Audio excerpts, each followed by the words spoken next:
mate. How are we?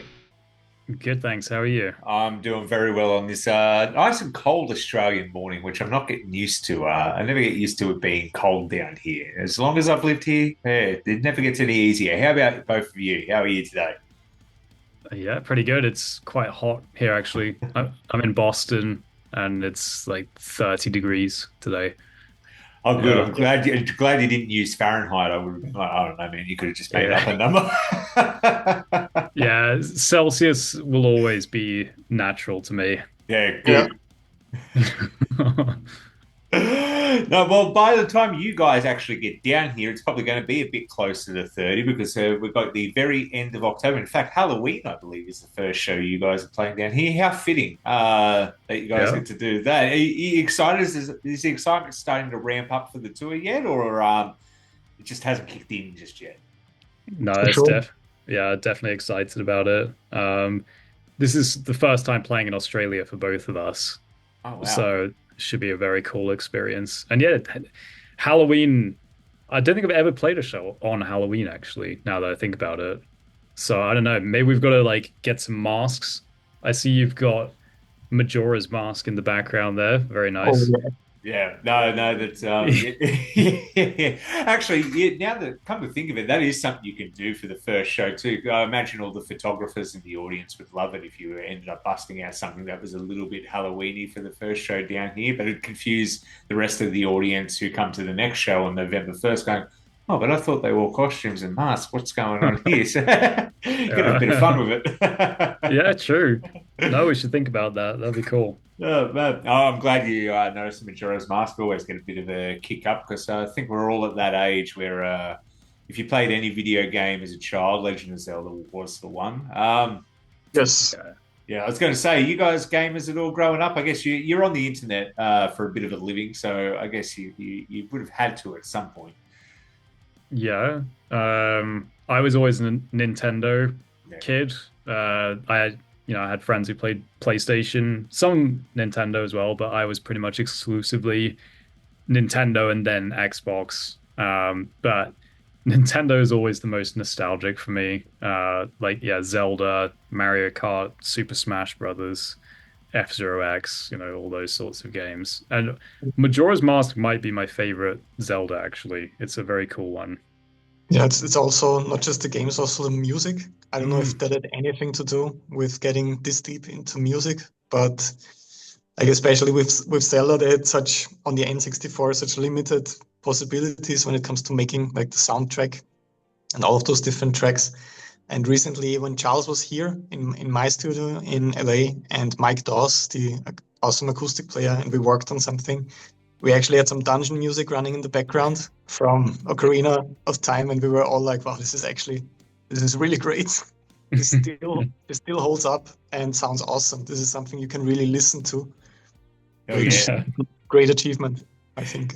Yeah, it is unique because I just thought of it as you're talking about it now. I can imagine myself going into the Lost Woods, exactly what's playing, the Bomb Shop, exactly what's playing, the Song of Storms. And I probably haven't listened to those songs in years, but they're all just ingrained in the memory. So kudos to whoever did that back in the day, because I don't think that's something a lot of people thought of in the 80s or 90s was the music in video games. And now it's amazing and you've got scores and it's properly done. But I guess yeah. I'm thinking back to it. I can't really imagine. Maybe Perfect Dark had some good music as well back in the day. But yeah, no, it's interesting how stuff like that kind of sticks to you over the years, and you remember it. And it's kind of ingrained. Like you play a couple of notes and you instantly know.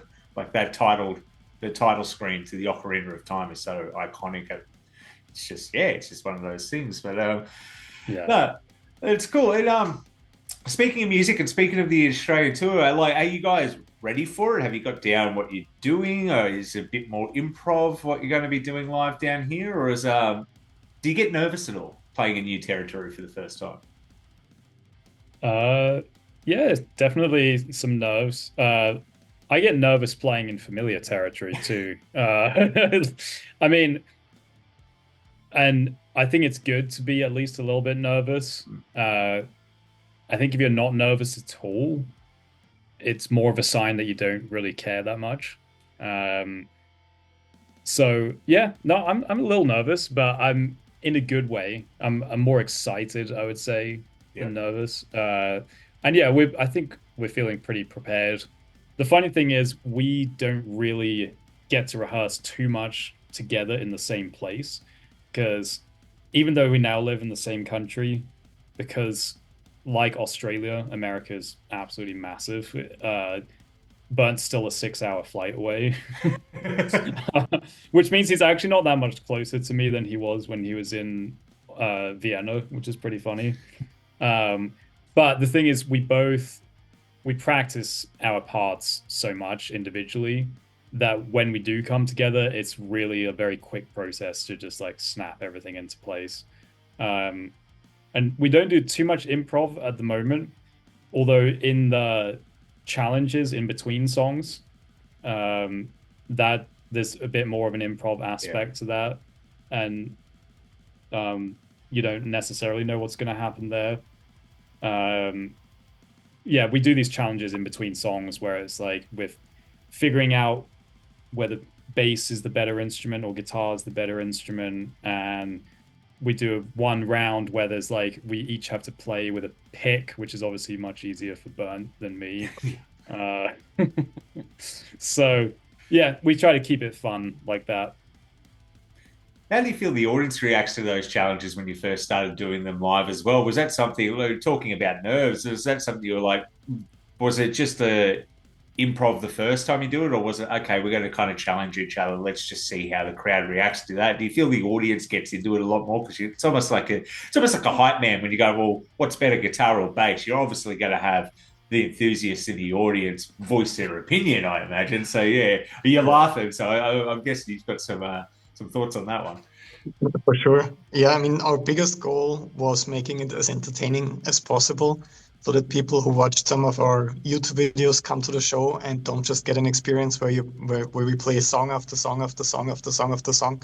Then we just go home again. So we wanted to be inspired by what people actually like on our channels and turn this into a whole experience where you have, of course, a lot of music and songs, but also those funny bits in between. And for me, the coolest result was that a lot of people came to the show that weren't really sure what to expect because it's not like a traditional band going on tour. It's very clear what happens when you see band name, I'm going to get a concert. So some people thought it's more of a clinic or a masterclass or something like that. And they said that they were just extremely entertained. They didn't expect that it would be very funny also, because we're both not professional stand-up comedians, but we do tend to be a bit funny on our YouTube videos, and we also bring that on stage. And even though it's a longer show, around 90 minutes, there's just so much different stuff happening. And it's always fun to bring the crowd into the show because at some point on the last tour, we had them clapping quintuplets, which is not that easy. So on every quarter note, they had to place 5 claps perfectly. And we were just trying to figure out where are the musicians. And they did it really, really well. So for Australia, we might have to come up with some more difficult audience challenges since it seemed almost too easy. Maybe we're gonna go with septuplets or something like that. I don't know yet. But we definitely want to involve the audience in the show. It's going to start getting too hard for us at some Yeah. point. I was going to say, soon as you said that, I've been to so many shows, and there's an iconic show from an Australian festival years ago where System of a Down played, where he's trying to get people in just a simple, rhythm 4x4 clap. No one could get in time, and I swear they were playing the beginning of, I think it was Video Radio for about 5 minutes, and Darren's like, get in time, motherfuckers. What's the hardest part about this? Come on. And it's just like trying to walk them through it. So I don't know if you need to make it harder for us. Maybe I'm underselling the Australian audience a little bit, but yeah, so it should be interesting for you. But speaking of that, doing the challenges and everything, translating that from YouTube to the stage, how's that journey been? Like, being behind the camera, you're in your own world. Like, as soon as this Zooms interview is done, you can just shut off. You're away from it.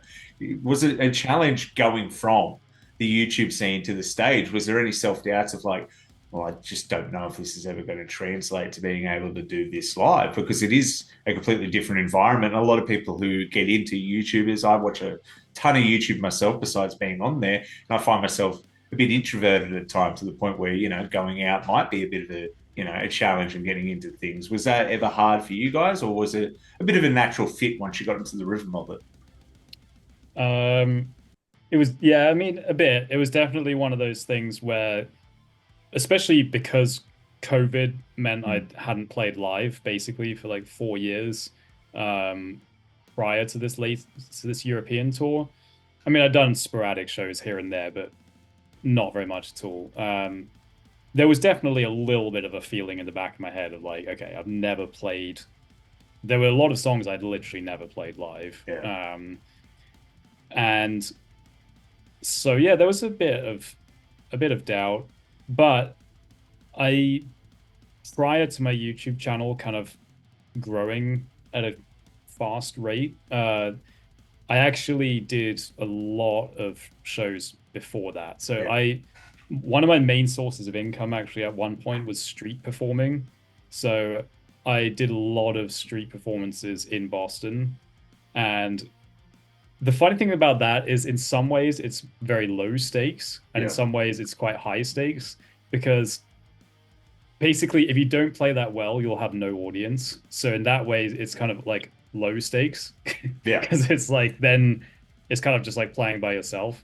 But it's also kind of high stakes because it's such an uncontrolled environment. Like you have no idea what's going to happen. Random people will just come up to you in the middle of you playing a very hard section and just start like and try and have a conversation with you. Like I'll literally be in the middle of like a crazy bass solo and someone's like, "Hey man, that sounds great. What kind of bass is that?" And I'm just like, I can't talk right now. I'm like in the middle of a really hard bass solo. Um, so anyway, I guess what I'm saying is I had quite a lot of live experience Yeah. already. But because it was a lot of new songs that I'd written in my sort of YouTube era, um, there was definitely a little bit of worry of like, oh, will this actually work? But as soon as the first show was over, I realized, okay, this is something we can actually pull off, and the rest of the tour was great. Yeah. No, that's brilliant. And what inspired both of you actually to kind of turn on the camera for the first time? Was it just watching kind of other people do this thing on YouTube, and you thought, oh, I'll give it a bit of a go? Like because it's a big first step to set up, get the channel right, get sound, everything, and some people don't like being in front of the camera. At the end of the day, what's that journey, and what's been kind of like a favorite moment for both of you on your YouTube journey, not the live part, but the actual, making your channel and watching it grow so fast, like those milestones? Was there any point where you'd wake up one morning, check numbers, and be like, whoa, people are really kind of, this is turning into something? I think for both of us, it was actually a very, very slow journey. In my case, I have to check. I think it might be 2011 or 10, around that time that I started the channel. Yeah, wow. And I started it because I watched a lot of content on big guitar channels like Guitar World, where there was a series called Bet I Can Play This. I don't know if you know that one. Yeah, I remember that. I remember that. I Oh, remember yeah. the famous Nile one as well. I bet you can't play this. So yes, I Exactly, remember. yeah. And no one can play it still because I don't know, it's very crazy. But that really inspired me to start my own channel around guitar. And so over 10 years ago, I just made one or two videos, nobody watched them, and then I quit. Then 3 years passed, and I still always had this in the back of my head. I made another video that I worked really hard on, and no one watched it. So I always had these phases of I made one thing, didn't work, got immediately discouraged because it feels like such an illogical thing to do, like to pour all this time and work into something and then no one watches it. But for some reason, 5 or 6 years ago, I convinced myself that I should try more than once or twice, and I should go for weekly uploads and just see what happens. And it was also not an immediate explosion. I never had this one kind of viral video where you just turn off your computer and then you come back the next day and you're like, 1 million subscribers. um, that never happened to me. But as soon as I saw a bit of momentum, like one video getting 200 views and then the next video getting 300 views, where like, okay, that's a pretty huge jump, actually, if you think about it statistically. That's when I got hooked, not necessarily because the number looked nice on the screen or something, but because I felt like you kind of feel like a crazy person when you write songs that no one listens to, or when you just record stuff and you want to entertain people, but no one's watching. And that for the first time, even if it was just a very small group of people, it felt like I'm maybe onto something. So I kind of got hooked 5 or 6 years ago, and it's been relatively steady. It's never like a curve that shoots up like this. So it always depends on the ideas you have at the moment. But I feel like once you feel like this is actually going somewhere, it gets much, much easier to stick to it. And consistency is kind of the only thing that matters. So if anyone's listening to this and thinking about starting, you won't, in 99.9% of cases, I think you won't have that standout video when you start and then you have a quote unquote career right away. You should actually kind of enjoy the starting period, because I'm very happy that my first videos didn't go viral right away. That would have been the worst thing that could have happened to me, because they were really, really bad. And everyone will be happy in hindsight that they didn't like take off immediately at the start, I think. No, that's good. What about yourself, Charles? Yeah, definitely some similarities for me. I started my channel in 2012, and for the first 7 years, I was kind of off and on. I would say I released maybe 20 to 30 videos in that period. So not that frequently, but there would be like a period where I'd release one a month for 6 months. And then kind of like with Bernth, it just wouldn't get very many views. And it just didn't seem, I was seeing it as mostly a way of like getting my music out there. Mm. And so if people aren't really listening, then fine, I'll just focus on something else, like doing live shows or whatever. And yeah, so it didn't really pick up much until I did my collab with Davey504, who's a bassist who has now 13 million subscribers. And so that's the only moment I've had where it was quite a like huge jump. So when I collabed with Davey, I had about 10,000 subscribers. Yeah. But then after our collab, well, he told everyone to subscribe to my channel, and I gained about 90,000 subscribers in like 2 days. So my audience essentially like multiplied by 10. Yeah. But the thing is, the important thing to remember is I wouldn't have been able to take advantage of that if I didn't have like a lot of material ready to go. Yeah.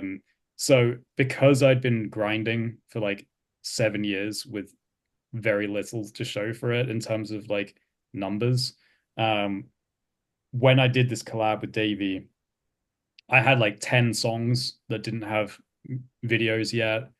I was pretty proficient at my instrument. I even knew some of the basics of video editing and everything. So when I had this moment, I could really capitalize on it. I was like, okay, I'm releasing 2 videos a week now. And I'm going to make the most of all of these new people who are looking at my channel. And yeah, and I basically just haven't stopped since then. It's one of those things as well. It's consistency is key, because if you stop doing it, then the overlords of YouTube will go, well, no one, you're not uploading anymore. See you later. So yeah, it's one of those grinds. I can understand why Nick Nocturnal took that break, because he was pumping out stuff all the time. So it can get draining. Do you get? I'm assuming because you guys have been successful on YouTube, especially in the style of music you're doing, you must get asked all the time. Is that a frequent question? Oh, how do I do this? How do I start the channel? And is it just one of those things of like, well, you got to like what you're doing to start with, and consistency is key at the end of the day. It's just one of those things. Is that the advice you'd give to? There's probably people clicking on this video, seeing if that's the magic thing you're going to say. Is there a magic secret, or is it just hard work pays off and just kind of keep going? For sure, we do get a lot of those questions because Mm. before the shows, we also in Australia, we're doing kind of a masterclass thing for VIP tickets because people are sometimes a little bit frustrated that they can't ask us stuff like the Instagram DMs and also comments. At one point, we always, I guess, don't want to speak for Charles, but maybe it's the same. I always try to reply to everything because I was grateful for every viewer. But at some point, it just gets so far out of hand that you can't keep up anymore and you won't do anything else aside from replying to people. So it's pretty nice now that we can do these sessions before the concerts for everyone who picks up one of those tickets. And a lot of people ask about guitar playing, of course, and also about bass and techniques and all that. But we also have a lot of people that are like, I have a channel, it's not going that well. What can I do? And the easiest hack or fix that I can think of, which isn't really like a magical solution, is just figuring out what YouTube, for example, wants from you, because YouTube is very interested in pushing your video. It's not like a lot of people, or like I thought at the start, that YouTube hates me and they are not growing my video and they're kind of trying to sabotage me. YouTube is very, very interested in making money with your content and showing it to as many people as possible. You just have to hit the metrics. So the click-through rate has to be good, but it can't be a super misleading thumbnail and title because then people won't watch that long. So you just kind of have to make a video that's very entertaining and that people watch to maybe 50% if you're really, really great at what you do, if you have like a 10-minute video, and get a click-through rate that's either appealing to a lot of people where the number might be lower or just really high. Like there's at least by now you get a little bit of feedback now from YouTube, because I posted a video 2 days ago that's doing very well at the moment, where it's a tour vlog where I'm taking people behind the scenes and people are watching it for very long.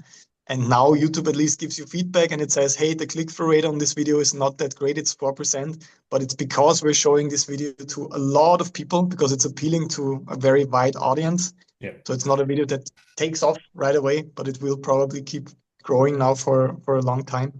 So I would try to not get too deep into the analytics and drive yourself crazy, because I think that's what leads to a lot of the burnout, where people are constantly refreshing the YouTube Studio app until they get like the ranking of the video. Is it a 1 out of 10? Is it a 5 out of 10? I think that can really drive you crazy. But to just keep in mind to try to hit those key things that YouTube wants to see in order to spread the video further, and to remember that they're not against you. They actually want you to succeed. But that's kind of a psychological trick that helps, I guess.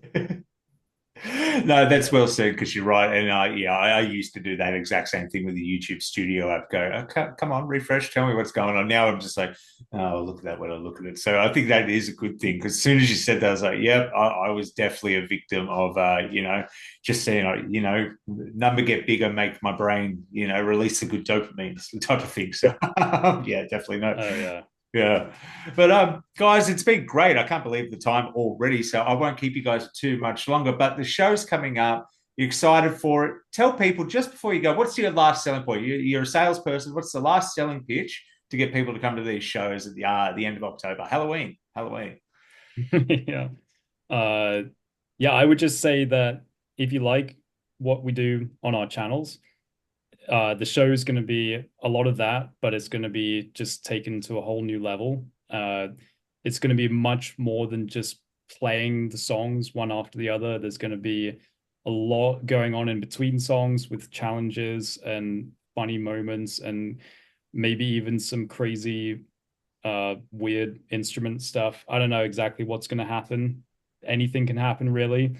And yeah, it's going to be just like our YouTube channels, but a completely enhanced experience. And we're going to have the Omnific with us too, which is going to be amazing. So yeah, if you're on the fence about it, you should come. It's going to be a really awesome experience.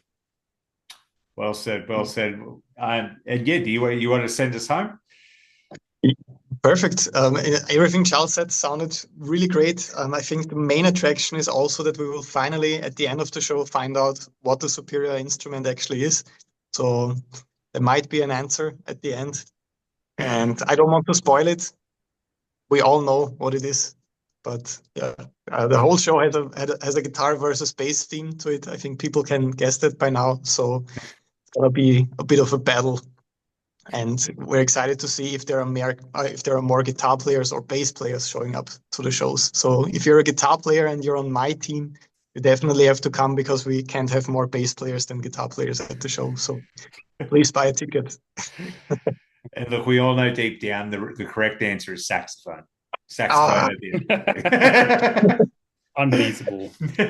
Well, gentlemen, it's been a pleasure. I wish you all the best, and safe travels down here. It's a long flight, so I do not envy you, but we will look forward to welcoming you to our beautiful country. The weather will be perfect by the time the end of October rolls around. So as a fellow ginger myself, invest in some sunscreen. That's all I'm going to say. Definitely will. Beautiful, fellas. Well, thank you very much. We'll see you when you're down here. Cheers. Thank you. Thank you. Thanks, brother. Bye-bye. Bye.